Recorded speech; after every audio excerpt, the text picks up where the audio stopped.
हम भी चुनाव लड़े हैं, बहुत लोग चुनाव लड़े, और आप मीडिया में आप भी जानते हैं निश्चित तौर पे गड़बड़ियाँ हुई है।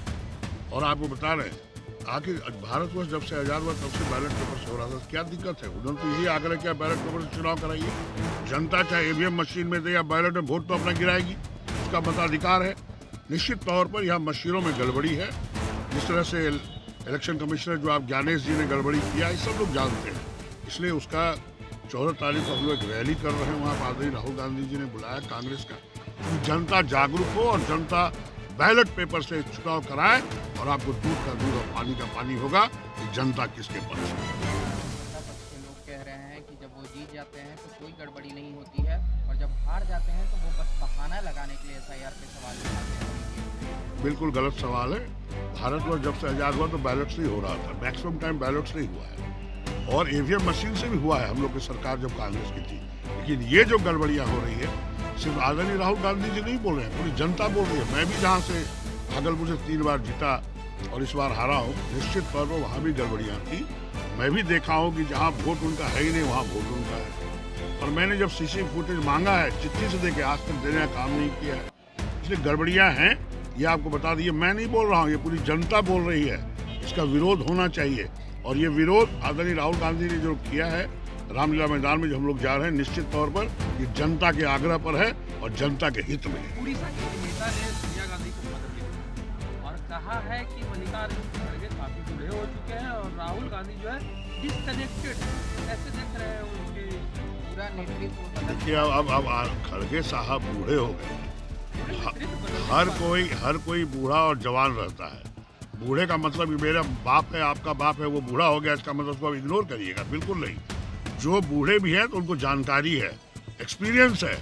इस तरह किसी के कहने से कोई फर्क नहीं पड़ता। और आदरणीय सोनिया गांधी को उन्होंने कहा है कि परिवर्तन होना चाहिए। परिवर्तन रोज ही होता है।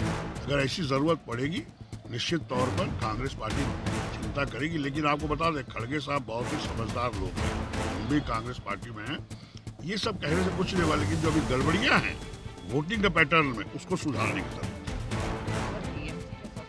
एमएलए ने कहा है कि एक पार्टी है जो मुस्लिमों को भ्रमित कर रही है और एक पार्टी है जो हिंदुओं को भ्रमित कर रही है, वो अपनी नई पार्टी बनाने की शुरुआत है। लेकिन जो बातें कही गई हैं उस पर क्या आपको क्या लगता है? देखिए ऐसा है, कोई मुस्लिम हिंदू की बात अजीत शर्मा नहीं करते हैं, कभी ना कोई हमारी पार्टी करती है। सभी जाति के लोग, सभी समुदाय के लोग एक हैं। इसलिए जो भी बात करते हैं मुस्लिम, हिंदू, दलित, अति पिछड़ा, ये सब बिल्कुल गलत है। हम लोग सब हिंदुस्तानी और सब मिलजुल के देश को आगे बढ़ा रहे हैं।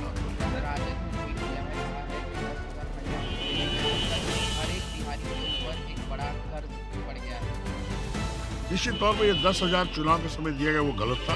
अगर आपको महिलाओं को देखना था, मदद करनी थी, तो 20 वर्ष से आप क्या कर रहे थे? अभी आपको ध्यान में नहीं आया। जब आपको लगा कि आप चुनाव हार रहे हैं, जनता आपसे उठ चुकी है, तो आप 10,000 रुपये दे के लोगों को ठगने का काम कर रहे हैं।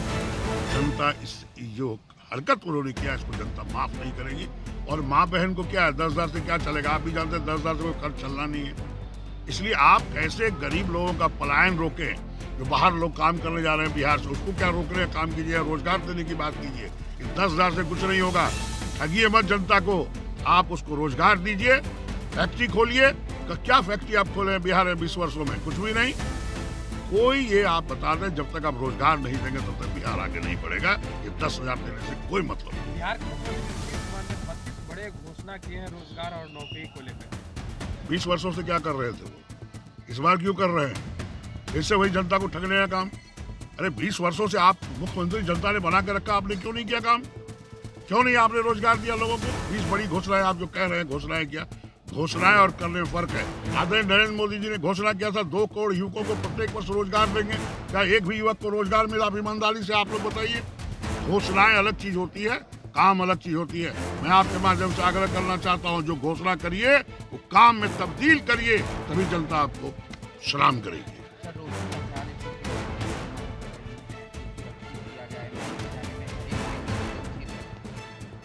देखिए हर एक बेटी सुरक्षित निश्चित तौर पर होना चाहिए। अगर रोहिणी आचार्य कोई प्रॉब्लम है, मैं जानता नहीं हूँ, अगर निश्चित तौर पर अगर लोग खतरा है तो सुरक्षा देना चाहिए। दीक्षांत एडुटेक लाया है दीक्षांत ई लर्निंग ऐप। बने दीक्षांत का चैनल पार्टनर और अर्न करें लाखों रुपए प्रति महीने। चैनल पार्टनर बनने के लिए विजिट करें www.dikshans.com। हमारे YouTube चैनल को सब्सक्राइब और Facebook पेज को लाइक करना ना भूलें। धन्यवाद।